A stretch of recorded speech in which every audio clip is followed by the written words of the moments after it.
ಇವತ್ತಿನ ನಮ್ಮ ಕಾರ್ಯಕ್ರಮದ ವಿಷಯ ಏನೆಂಬುದಾಗಿ ನೋಡುವುದಾದರೆ ಕತ್ತಲೆಯಿಂದ ಬೆಳಕಿಗೆ, ಕತ್ತಲೆಯಿಂದ ಅಂಧಕಾರದಿಂದ ಬೆಳಕಿನ ಕಡೆಗೆ.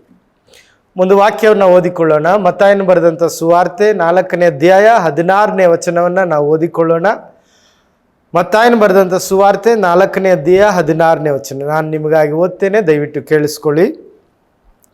ಕತ್ತಲೆಯಲ್ಲಿ ವಾಸಿಸಿದ ಈ ಸೀಮೆಗಳ ಜನರಿಗೆ ದೊಡ್ಡ ಬೆಳಕು ಕಾಣಿಸಿತು. ಕಾರ್ಗತ್ತಲಾದ ದೇಶದಲ್ಲಿದ್ದವರಿಗೆ ಸೂರ್ಯೋದಯವಾಯಿತು ಎಂಬುದು ಇದರಿಂದ. ಯೇಸು ಪರಲೋಕ ರಾಜ್ಯವು ಸಮೀಪಿಸಿತು, ದೇವರ ಕಡೆ ತಿರುಗಿಕೊಳ್ಳಿರಿ ಎಂಬ ಸಾರಿ ಹೇಳುವುದಕ್ಕೆ ಪ್ರಾರಂಭಿಸಿದನು. ಪ್ರಿಯರೇ, ಮತ್ತಾಯದಲ್ಲಿ ಯೇಸುಕ್ರಿಸ್ತನು ತನ್ನ ಸೇವೆಯನ್ನು ಪ್ರಾರಂಭಿಸುವಾಗ ಆತನು ಕತ್ತಲೆಯಲ್ಲಿ ಇರುವವರಿಗೆ ದೊಡ್ಡ ಬೆಳಕು ಉದಯಿಸಿತು ಎಂಬುದಾಗಿ ನಾವು ನೋಡ್ತೇವೆ. ಕನ್ನಡದಲ್ಲಿ ಅದರ ಭಾಷಾಂತರ ಸರಿಯಾಗಿ ಮಾಡಿಲ್ಲ, ಆದರೆ ಮೂಲ ಭಾಷೆಯಲ್ಲಿ ನಾವು ನೋಡುವಾಗ ಅದು ಬೇರೆದೇ ರೀತಿಯಲ್ಲಿ ನಾವು ನೋಡ್ತೇವೆ. ಮೂಲ ಭಾಷೆಯಲ್ಲಿ ನಾವು ನೋಡುವಾಗ ಅದು ಹೇಗಿದೆ ಎಂಬುದಾಗಿ ನೋಡುವಾಗ, ಕತ್ತಲೆಯಲ್ಲಿ ಕುಳಿತಿದ್ದ ಜನರಿಗೆ ದೊಡ್ಡ ಬೆಳಕು ಕಾಣಿಸಿತು ಮತ್ತು ಮರಣದ ಛಾಯೆಯಲ್ಲಿ ಇರುವವರಿಗೆ ಬೆಳಕು ಉದಯಿಸಿತು ಎಂಬುದಾಗಿ. ಇಡೀ ಲೋಕದ ಜನರು ಕತ್ತಲೆಯಲ್ಲಿದ್ದಾರೆ. ಪ್ರಿಯರೇ, ಕತ್ತಲೆ ಅಂದರೆ ಏನು? ಕತ್ತಲೆಯಲ್ಲಿ ಯಾಕೆ ಇದ್ದಾರೆ? ಕತ್ತಲೆಯಿಂದ ಹೇಗೆ ಹೊರಬರಬೇಕು? ಆ ದೊಡ್ಡ ಬೆಳಕು ಅದು ಏನು? ಅದು ಹೇಗೆ ಆ ಬೆಳಕಿನಲ್ಲಿ ನಾವು ಬರಲಿಕ್ಕೆ ಸಾಧ್ಯ? ಆ ಬೆಳಕಲ್ಲಿ ಬರುವುದಾದರೆ ಏನಾಗುತ್ತದೆ ಎಂಬುದಾಗಿ ನಾವು ಇದರಲ್ಲಿ ತಿಳಿದುಕೊಳ್ಳೋಣ. ಮೊದಲನೇದಾಗಿ ಕತ್ತಲೆ ಎಂಬುದಾಗಿ ಹೇಳುವುದಾದರೆ ಏನು ಎಂಬುದಾಗಿ ನಾವು ತಿಳಿದುಕೊಳ್ಳೋಣ. ಕತ್ತಲೆ ಎಂಬುದಾಗಿ ಹೇಳುವುದಾದರೆ ಏನು? ಯೋಹಾನನು ಬರೆದ ಸುವಾರ್ತೆ 3ನೇ ಅಧ್ಯಾಯ 19ನೇ ವಚನ ಹೀಗೆ ಹೇಳ್ತದೆ: ಬೆಳಕು ಲೋಕಕ್ಕೆ ಬಂದಿದ್ದರಿಂದ ಮನುಷ್ಯರ ಕೃತ್ಯಗಳು ಕೆಟ್ಟವುಗಳಾಗಿರುವುದರಿಂದ ಅವರು ಬೆಳಕಿಗಿಂತ ಕತ್ತಲೆಯನ್ನೇ ಹೆಚ್ಚಾಗಿ ಪ್ರೀತಿಸಿದರು. ಕೆಟ್ಟದ್ದನ್ನು ಮಾಡುವವರು ಬೆಳಕನ್ನು ಸಹಿಸುವುದಿಲ್ಲ, ತಮ್ಮ ಕೃತ್ಯಗಳು ದುಷ್ಕೃತ್ಯಗಳಾಗಿವೆ ಎಂದು ತೋರಿ ಬಂದಾವೆಂದು ಬೆಳಕಿಗೆ ಬರುವುದಿಲ್ಲ. ನೋಡ್ರಿ, ಕತ್ತಲೆಯಲ್ಲಿ ಇದ್ದಾರೆ ಎಂಬುದಾಗಿ ಹೇಳುವಾಗ ಅದು ಕೆಟ್ಟ ಕಾರ್ಯಗಳು, ಮನುಷ್ಯನ ಕೃತ್ಯಗಳು ಕೆಟ್ಟವುಗಳಾದುದರಿಂದ. ಅಂದರೆ ಪಾಪದ ಕಾರ್ಯಗಳನ್ನು ಕತ್ತಲೆಯ ಮುಖಾಂತರ ಸೂಚಿಸುವಂಥದ್ದಾಗಿದೆ. ಪಾಪದ ಕಾರ್ಯಗಳು ಅವು ಕತ್ತಲೆಯ ಕಾರ್ಯಗಳಾಗಿವೆ. ನೀವು ಪಾಪವನ್ನು ನಡೆಸುವವರನ್ನು ಗಮನಿಸುವುದಾದರೆ ಅವರೆಲ್ಲರೂ ಕತ್ತಲೆಯಲ್ಲಿ ಮಾಡಬೇಕು ಎಂಬುದಾಗಿ ಅವರು ಇಚ್ಛಿಸುತ್ತಾರೆ. ಕಾರಣ, ಕತ್ತಲೆಯಲ್ಲಿ ಯಾಕೆ ಮಾಡಬೇಕು? ಯಾರಿಗೂ ಗೊತ್ತಾಗಬಾರದು. ಪಾಪದ ಕೃತ್ಯಗಳೆಲ್ಲವೂ ಕೂಡ ಕತ್ತಲೆಯಲ್ಲಿ ನಡೆಯುವಂಥದ್ದಾಗಿದೆ. ನೀವೊಂದು ಬಾರ್ಗೆ ಹೋಗಿ ನೋಡ್ರಿ, ಆ ಬಾರ್ನಲ್ಲಿ ದೊಡ್ಡ ಉಜ್ವಲವಾದಂಥ ಪ್ರಕಾಶಮಯವಾಗಿರುವಂಥ ಬೆಳಕಿರೋದಿಲ್ಲ. ಸಿನಿಮಾ ಥಿಯೇಟರ್ಗಳಿಗೆ ಹೋಗಿ ನೋಡ್ರಿ, 3.5 ಗಂಟೆ ಅವರು ಕತ್ತಲೆಯಲ್ಲಿ ಸಿನಿಮಾವನ್ನು ನೋಡ್ತಾರೆ. ಪಬ್ಗಳಿಗೆ ಹೋಗಿ ನೋಡ್ರಿ, ಕತ್ತಲೆಯಲ್ಲಿ ಕುಡಿದು ಕುಣಿಯುತ್ತಾ ಇರುವಂಥದ್ದಾಗಿದೆ. ಹೀಗೆ ಕತ್ತಲೆಯ ಕಾರ್ಯಗಳನ್ನು ಕತ್ತಲೆಯ ಕೋಣೆಗಳಲ್ಲಿ, ಕತ್ತಲೆಯ ಜಾಗಗಳಲ್ಲಿ, ಕತ್ತಲೆಯ ಸಮಯದಲ್ಲಿ ಮಾಡಲಿಕ್ಕೆ ಕೆಟ್ಟ ಕಾರ್ಯಗಳಿಗೆ ಪ್ರೇರೇಪಿಸಲ್ಪಡ್ತಾರೆ. ಸೊ ಪ್ರಿಯರೇ, ಪಾಪದ ಕೃತ್ಯಗಳು ಅದು ಅಂಧಕಾರವನ್ನು ಸೂಚಿಸುವಂಥದ್ದಾಗಿದೆ, ಅದು ಕತ್ತಲೆಯನ್ನು ಸೂಚಿಸುವಂಥದ್ದಾಗಿದೆ, ಅದು ಅಂಧಕಾರದಲ್ಲಿ ಇರುವವರನ್ನು ಅದು ಸೂಚಿಸುತ್ತದೆ. ನೀವು ಪಾಪದಲ್ಲಿದ್ದೀರಾ? ಹಾಗಿರುವುದಾದರೆ ನೀವು ಕೂಡ ಕತ್ತಲೆಯಲ್ಲಿ ಇದ್ದೀರಿ. ನಿಮ್ಮ ಕೃತ್ಯಗಳು ಕೆಟ್ಟವುಗಳಾಗಿದ್ದಾವ? ನೀವು ಬೆಳಕಿಗೆ ಬರಲಿಕ್ಕೆ ಅಂಜುತ್ತಾ ಇದ್ದೀರಾ? ಹಾಗಾದರೆ ನೀವು ಕತ್ತಲೆಯಲ್ಲಿದ್ದೀರಿ. ಎರಡನೇ ವಿಷಯ, ಕತ್ತಲೆ ಅಂದರೆ ಏನು ಎಂಬುದಾಗಿ ನಾವು ನೋಡುವುದಾದರೆ, 1 ಯೋಹಾನನು ಬರೆದ ಪತ್ರಿಕೆ 2ನೇ ಅಧ್ಯಾಯ 1ನೇ ವಚನ. 1 ಯೋಹಾನನು ಬರೆದ ಪತ್ರಿಕೆ 2ನೇ ಅಧ್ಯಾಯ 1ನೇ ವಚನ. ತನ್ನ ಸಹೋದರನನ್ನು ದ್ವೇಷಿಸುವವನು ಕತ್ತಲೆಯಲ್ಲಿದ್ದಾನೆ. ತನ್ನ ಸಹೋದರನನ್ನು ದ್ವೇಷಿಸ್ತಾ ಇರುವುದಾದರೆ ಅವನು ಕತ್ತಲೆಯಲ್ಲಿದ್ದಾನೆ. ಪ್ರಿಯರೇ, ಲೋಕದಲ್ಲಿ ಎಷ್ಟೋ ಜನರು ತಮ್ಮ ಸಹೋದರಗಳನ್ನು ದ್ವೇಷಿಸುವುದುಂಟು. ಒಂದು ವೇಳೆ ನೀವು ನಿಮ್ಮ ಸಹೋದರನನ್ನು, ಒಡ ಹುಟ್ಟಿದವರನ್ನು, ಬಂಧು ಮಿತ್ರಾದಿಗಳನ್ನು, ನಿಮ್ಮ ಸ್ನೇಹಿತರನ್ನು ದ್ವೇಷಿಸ್ತಾ ಇದ್ದೀರಾ, ಹಾಗಿರುವುದಾದರೆ ನೀವು ಕತ್ತಲೆಯಲ್ಲಿ ಇದ್ದೀರಿ. ಮೊದಲನೇದು ಹೇಳಿದೆ, ಕತ್ತಲೆ ಅಂದರೆ ಏನು? ಪಾಪ ಕೃತ್ಯಗಳನ್ನು ಮಾಡುವವರು, ಪಾಪ ಕೃತ್ಯಗಳು ಅವು ಕತ್ತಲೆಯಲ್ಲಿ ನಡೆಯುವಂಥದ್ದಾಗಿದೆ. ಎರಡನೇದು, ತನ್ನ ಸಹೋದರನನ್ನು ದ್ವೇಷಿಸುವವನು ಅವನು ಕತ್ತಲೆಯಲ್ಲಿದ್ದಾನೆ. ಮೂರನೇದಾಗಿ, ಮತ್ತಾಯನ ಬರೆದ ಸುವಾರ್ತೆ 6ನೇ ಅಧ್ಯಾಯ 23ನೇ ವಚನ. ಮತ್ತಾಯನ ಬರೆದ ಸುವಾರ್ತೆ 6ನೇ ಅಧ್ಯಾಯ 23ನೇ ವಚನ. ನಿನ್ನ ಕಣ್ಣು ಕೆಟ್ಟದ್ದಾಗಿದ್ದರೆ ನಿನ್ನ ದೇಹವೆಲ್ಲ ಕತ್ತಲಾಗಿರುವುದು.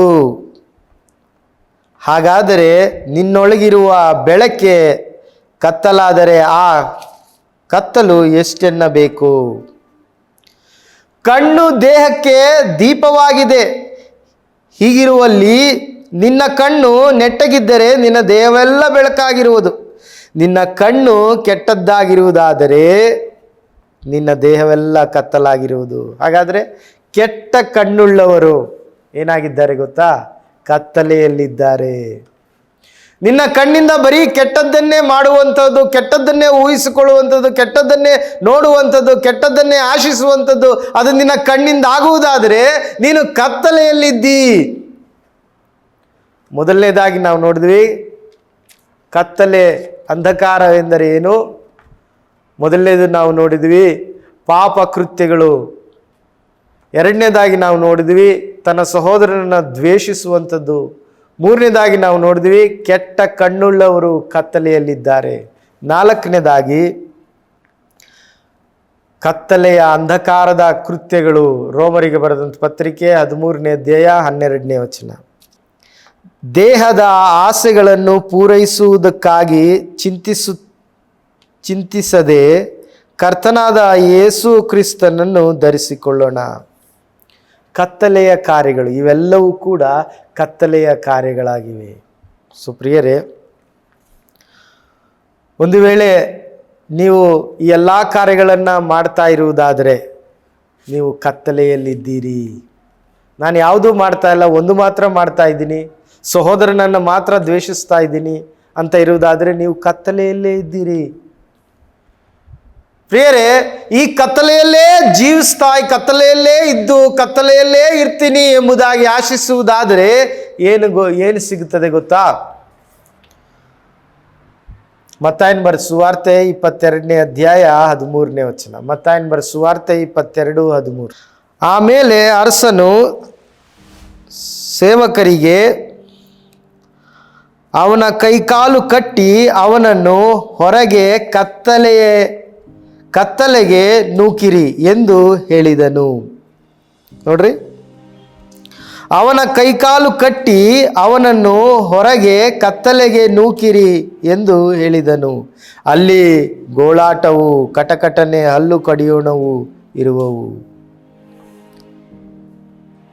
ನೋಡ್ರಿ, ಏನೆಂಬುದಾಗಿ ಹೇಳಲ್ಪಡ್ತದೆ? ಹೊರಗೆ ಕತ್ತಲೆಗೆ ನೂಕಿರಿ.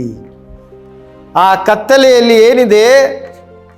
ಗೋಳಾಟ ಇದೆ, ಕಟಕಟನೆ, ಹಲ್ಲು ಕಡಿಯೋಣವಿದೆ. ಅದು ನರಕವನ್ನು ಸೂಚಿಸುವಂಥದ್ದಾಗಿದೆ.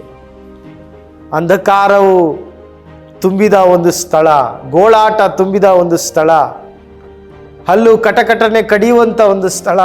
ಅಯ್ಯೋ ನನಗೆ ಹಿಂಗಾಯ್ತಲ್ಲ ಎಂಬುದಾಗಿ ಪಶ್ಚಾತ್ತಾಪ ಪಡುವಂಥ ಸ್ಥಳ. ಅಲ್ಲಿ ಕೂಗಾಟವಿದೆ, ಅಲ್ಲಿ ಕಿರ್ಚಾಟ ಇದೆ.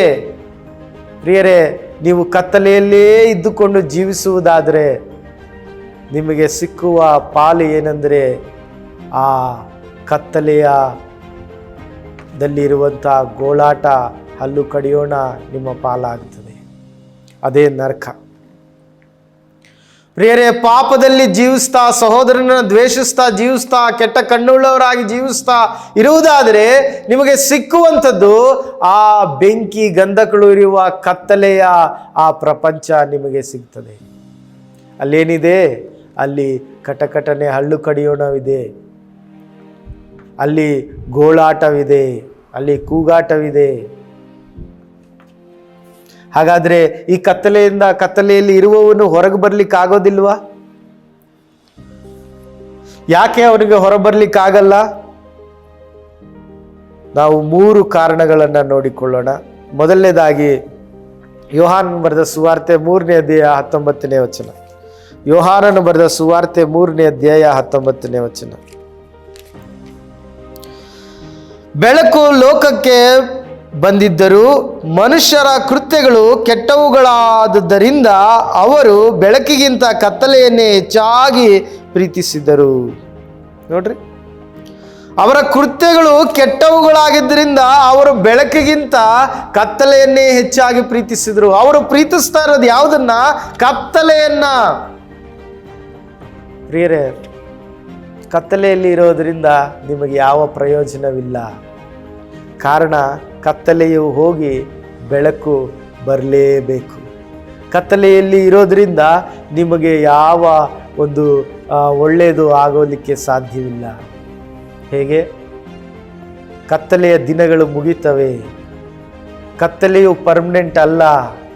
ಪಾಪದ ಕೃತ್ಯಗಳನ್ನು ಮಾಡಿಕೊಂಡು ಅದರಲ್ಲಿ ಸುಖ ಪಡ್ತಾ, ಅದರಲ್ಲಿ ಸಂತೋಷ ಪಡ್ತಾ, ಬೇರೆಯವ್ರನ್ನ ಪ್ರೇರೇಪಿಸ್ತಾ ಜೀವಿಸ್ತಾ ಇರುವುದಾದ್ರೆ ಅದು ಶಾಶ್ವತವಾಗಿ ಇರ್ತದೆ ಅಂತ ನೆನೆಸ್ಬೇಡ್ರಿ.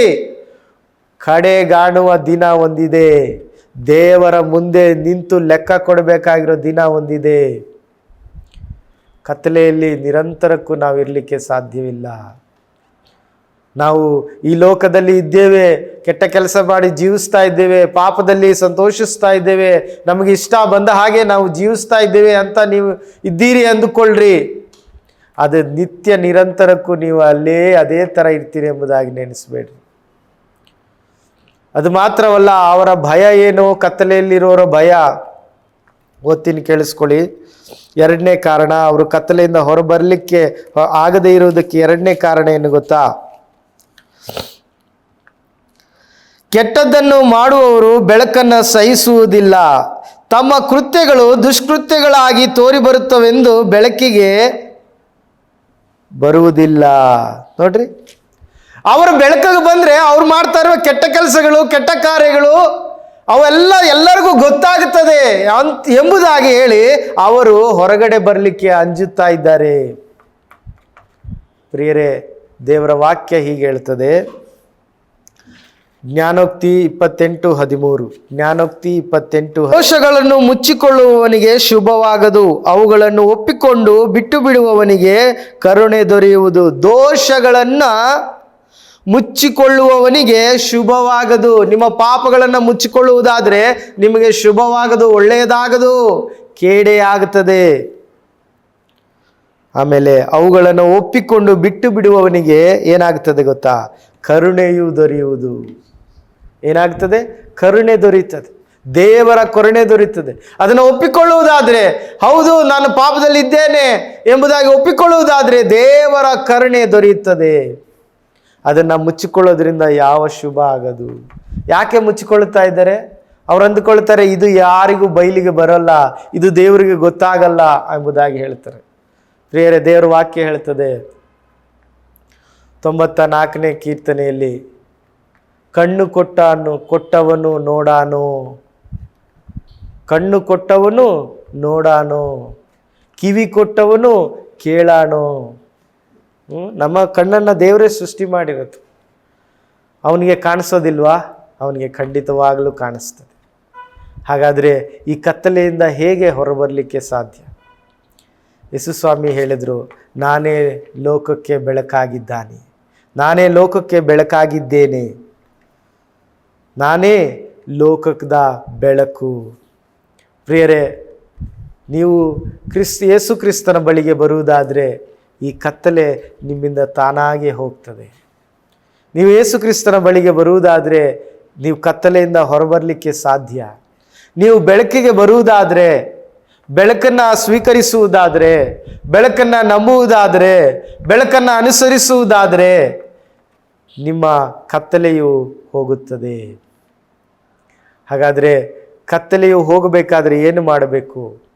2 ವಿಷಯಗಳು ಯೇಸು ಸ್ವಾಮಿ ಹೇಳಿದ್ದಾರೆ. ಯೋಹಾನನು ಬರೆದ ಸುವಾರ್ತೆ 8ನೇ ಅಧ್ಯಾಯ 12ನೇ ವಚನ. ನಾನೇ ಲೋಕಕ್ಕೆ ಬೆಳಕು, ನನ್ನನ್ನು ಅನುಸರಿಸುವವನು ಕತ್ತಲೆಯಲ್ಲಿ ನಡೆಯದೆ ಜೀವ ಕೊಡುವ ಬೆಳಕನ್ನು ಹೊಂದುವವನಾಗಿರುವನು. ನೋಡ್ರಿ, ಯೇಸು ಸ್ವಾಮಿ ಹೇಳಿದ್ದು, ನಾನೇ ಲೋಕಕ್ಕೆ ಬೆಳಕು, ನನ್ನನ್ನು ಅನುಸರಿಸುವವನು ಕತ್ತಲೆಯಲ್ಲಿ ನಡೆಯದೆ ಜೀವ ಕೊಡುವ ಬೆಳಕಾಗಿರುವನು. ಹಾಗಾದರೆ ಯೇಸುಕ್ರಿಸ್ತನ ಬಳಿಗೆ ಯೇಸುಕ್ರಿಸ್ತನ ಬಳಿಯಲ್ಲಿ ಬರುವುದಾದರೆ, ಯೇಸುಕ್ರಿಸ್ತನನ್ನು ಅನುಸರಿಸುವುದಾದರೆ ನಮ್ಮ ಜೀವಿತದಿಂದ ಕತ್ತಲೆಯು ಹೋಗ್ತದೆ. ಅದು ಮಾತ್ರವಲ್ಲ, ಯೋಹಾನನು ಬರೆದ ಸುವಾರ್ತೆ 12ನೇ ಅಧ್ಯಾಯ 46ನೇ ವಚನ, ನನ್ನನ್ನು